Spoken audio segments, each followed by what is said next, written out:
Hello friends, wanted to make a video about a strategy, a tool for solving momentum problems, conservation of momentum, and a way of expressing conservation of momentum that makes a lot of sense. It's called the momentum bar chart. Okay, and so here's a previous problem that I had done where there's a cart, two carts moving, one's moving, it hits the other, and then the resulting velocities that come afterwards. And so I'm going to take the data from this and show you how to create a momentum bar chart. The momentum bar chart starts with the conservation of momentum equation. So we've got two objects here, right? The 2 kilogram and the 1 kilogram carts. And so I would write P2I. So that means the momentum of the initial momentum of the 2 kilogram cart plus P1I. That's the initial momentum of the 1 kilogram cart plus delta P. I know this is often called impulse. I don't like the word impulse because it makes people think of force, so I just call it delta P, which means the change in momentum. If there's any outside force interacting with the system, then there will be an overall change in momentum. If there's no outside force, then the overall momentum stays the same.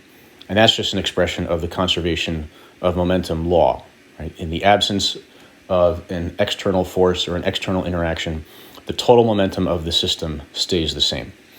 Well, this is equal to P2F, the final momentum of the 2 kilogram cart, plus the final momentum of the 1 kilogram cart.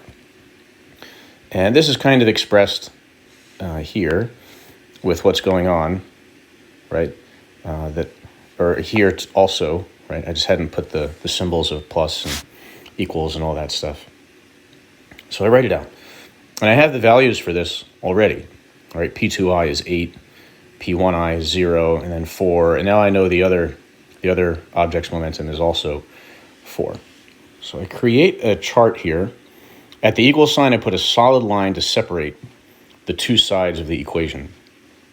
And before the delta P, I put a dotted line just to kind of separate, so I realize that the momentums, the initial momentums and the delta P are separate from each other. So delta P kind of has its own column.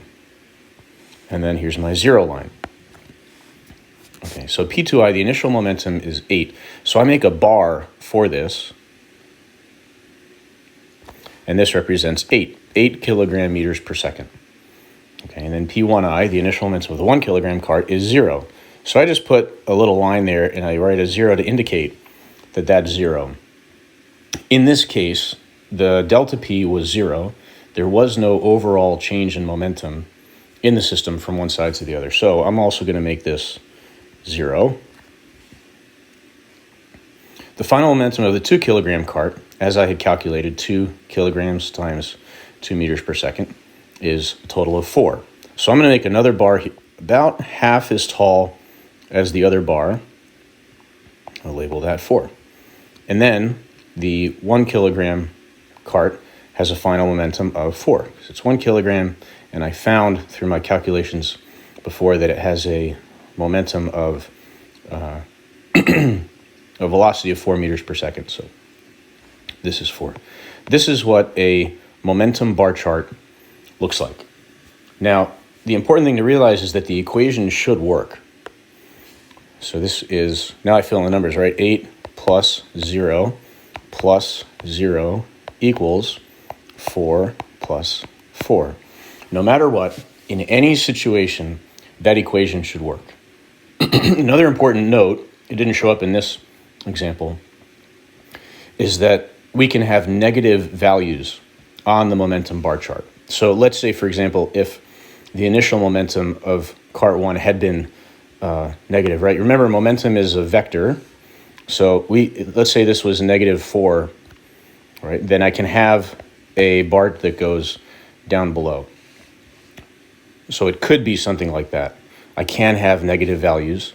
Again, momentum is a vector, so momentum can be negative, and that would show up on the bar chart as a value under the 0 line.